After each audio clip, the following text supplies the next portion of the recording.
হয় সেটা ছেড়ে দিন, আমরা বহু অনুষ্ঠানে বলেছি। ডায়াবেটিস নিয়ে আয়ুর্বেদ শাস্ত্র তথা এনবিপি কি ভাবছে, আগামী দিনের জন্য কি ভাবছে? What is your future plan? একদমই যেভাবে বললেন আপনি, একটা রোগ কিভাবে আমাদের গেটওয়ে হতে পারে আদার রোগের জন্য, অন্যান্য রোগের জন্য।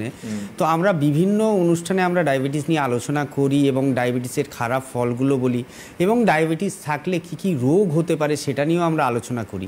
কিন্তু এই ডায়াবেটিস থেকে আমরা কিভাবে আটকাবো ভবিষ্যতে, যাতে নতুন প্রজন্মের মধ্যে না আসে, বা যারা এই রোগে আক্রান্ত তারা ভবিষ্যতে যেন অন্য কোনো সমস্যার মধ্যে না জড়িয়ে পড়ে, না চোখের সমস্যা আসে, বা না কিডনির ওপর এফেক্ট পড়ে, না নার্ভের ওপরে এফেক্ট পড়ে, সেইগুলো আমরা কিভাবে মেনটেন করব। দেখুন, আমরা সবসময় বলি কি আয়ুর্বেদ হচ্ছে অনেক প্রাচীন স্বাস্থ্য। আজ থেকে 5000 বছর পূর্বে এই রোগটা সম্বন্ধেও কিন্তু আয়ুর্বেদে বলা রয়েছে, এবং এই রোগটা থাকলে আর কি কি সমস্যা হতে পারে সেগুলো সম্বন্ধেও বলা রয়েছে।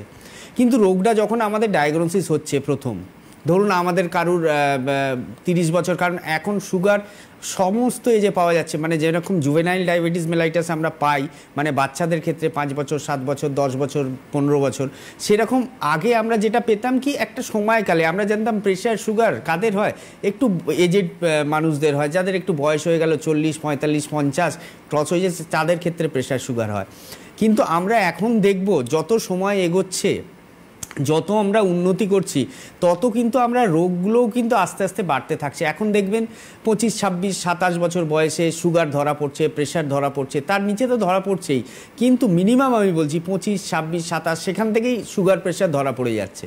মানে আপনি আপনার লাইফের, যদি আপনার একটা লাইফ স্প্যান আমি 70 বছর ধরি, 70 বছরের 1/3 আপনি হচ্ছে সুস্থ থাকছেন, 1/3 বাকিটা যেটা থাকছে 2/3 সেটা অসুস্থ অবস্থায় কাটাচ্ছেন এই সুগার রোগের জন্যে। তো এই সুগার রোগটাকে কিভাবে আটকাবো? যাদের একটা আমরা জানি সুগার যাদের থাকে তাদের একটা হিস্ট্রিতে থাকে কি, অনেকের ক্ষেত্রে হিস্ট্রিটা পজিটিভ থাকে, মানে বাড়ির যদি কারুর হয়ে থাকে, বাবা মা বা দিদা বা ঠাকুমা যেদিকেও একটা থাকলে তাদের ক্ষেত্রে ডায়াবেটিসটা হওয়ার প্রবণতা বেশি থাকে। তো সেইখানে যাদের ক্ষেত্রে এরকম দেখছেন, তারা চেষ্টা করবেন যেগুলো থেকে আপনি সুগার রোগ থেকে বেঁচে থাকতে পারবেন। মিষ্টি খেলেই যে ডায়াবেটিস হবে এটা কোনো কথা নয়, কি আমি বেশি মিষ্টি খাচ্ছি আমার ডায়াবেটিস হবে, বা আমাদের সুগার হলে আমাদের ভাত খেতে বারণ করে, আলু খেতে বারণ করে, মিষ্টি খেতে, তাহলে এগুলো আমরা খাবো না, তাহলে হয়তো আমাদের সুগার রোগটা হবে না, এরকম কিন্তু কোনো ব্যাপারই নয়।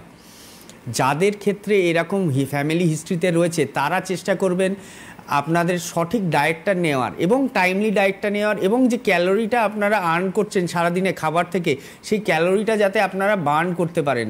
মানে যে খাবারটা আমরা খাচ্ছি, আমরা দেখবেন মেহনতি মানুষ যারা রয়েছেন তাদের ক্ষেত্রে কিন্তু রোগ জ্বালা অনেক কম থাকে। যারা একটু বসে কাজ করেন বা হাঁটাচলা কম হয়, এক্সারসাইজ হয় না, বা দৌড়ঝাঁপ হয় না, ওয়েট বাড়তে থাকছে, তাদের ক্ষেত্রে রোগের প্রবণতা বাড়ে। সেই রকমই যেরকম আমরা খাবারটা খাচ্ছি সেইভাবে আমাদের এক্সারসাইজের মাধ্যমে বা হাঁটাচলার মাধ্যমে, এবার ধরুন কেউ সারাদিনে অনেক পরিশ্রম করে, কায়িক পরিশ্রম, তার ক্ষেত্রে আলাদা করে কোনো এক্সারসাইজ বা মর্নিং ওয়াক বা ইভিনিং ওয়াক বা ফ্রি হ্যান্ড এক্সারসাইজ এইগুলো করার দরকার নেই, তিনি অলরেডি সারাদিন খাটাখাটি একদম। কিন্তু যাদের কাজটা একটা আবদ্ধ জায়গার মধ্যে কি বেশিরভাগ বসে করতে হয়, বা টিচার হলেন বা ডাক্তার হলেন বা প্রফেসর হলেন বা ইঞ্জিনিয়ারিং লাইনে বা কল সেন্টারে কাজ করেন, অনেকক্ষণ বসে বসে কাজ করতে হয়, বা একটা জায়গার মধ্যেই কাজটা করতে হয়, এমন প্রফেশনের মধ্যে আছেন, তারা একটু চেষ্টা করবেন সকালবেলা ফ্রি হ্যান্ড এক্সারসাইজ করার, বা মর্নিং ওয়াক করার, বা বিকালে ফিরে এসেও একটু এক্সারসাইজ করার। এইগুলোর মধ্যে থাকলে কি হবে, ভবিষ্যতে এই প্রবণতাটা কমবে। আর সুগার রোগের আরেকটা কারণ হচ্ছে অ্যাংজাইটি, টেনশন এবং একটা ডিপ্রেশন, মানে মানসিক চাপ থেকে এই সুগার রোগটা আসতে পারে। সেখানে আপনাকে কি করতে হবে, যতই আপনার জীবনে চাপ থাকুক, প্রত্যেকটা মানুষেরই একদম টপ টু বটম, এক থেকে একদম নিচে অবধি প্রত্যেকটা মানুষেরই জীবনে কিছু না কিছু টেনশন থাকবে, অ্যাংজাইটি থাকবে, ডিপ্রেশন থাকবে, কিন্তু সেটাকে ওভারকাম আমাদের করতে হবে।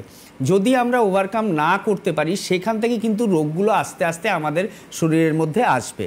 তো একটু চেষ্টা করবেন, যাদের বই পড়তে ভালো লাগে বই পড়বেন, বা গান শুনতে ভালো লাগে গান শুনবেন। রাত্রে লেট নাইট অবশ্যই ঘুমোবেন না, এবং লেট নাইট ডিনার করবেন না। চেষ্টা করবেন যত আর্লি ডিনারটা সেরে ফেলার, 8টা বা 7টা বা 9টার মধ্যে সেরে ফেলে তাড়াতাড়ি রাত্রের কাজ শেষ করে 12টার মধ্যে ঘুমিয়ে পড়ার। দেখবেন অনেকের কাজ শেষ হয়ে যায়, অনেকে বলবেন ডাক্তারবাবু আমার নাইট শিফটে কাজ থাকে, তাদের তো জেগে থাকতেই হবে, কিন্তু যাদের জেগে থাকার দরকার নেই তারাও কিন্তু মোবাইল, ল্যাপটপ বা টিভি দেখে 1টা, 1:30, 2টো হয়ে যাচ্ছে। এই জিনিসগুলো কমালেই কিন্তু এই ধরনের যে আমাদের র্যাপিডলি বাড়ছে এই ডায়াবেটিস মেলাইটাস, এটাকে কিন্তু আমরা আটকাতে পারবো। আচ্ছা, বেশ, এটা তো আমরা জানলাম যে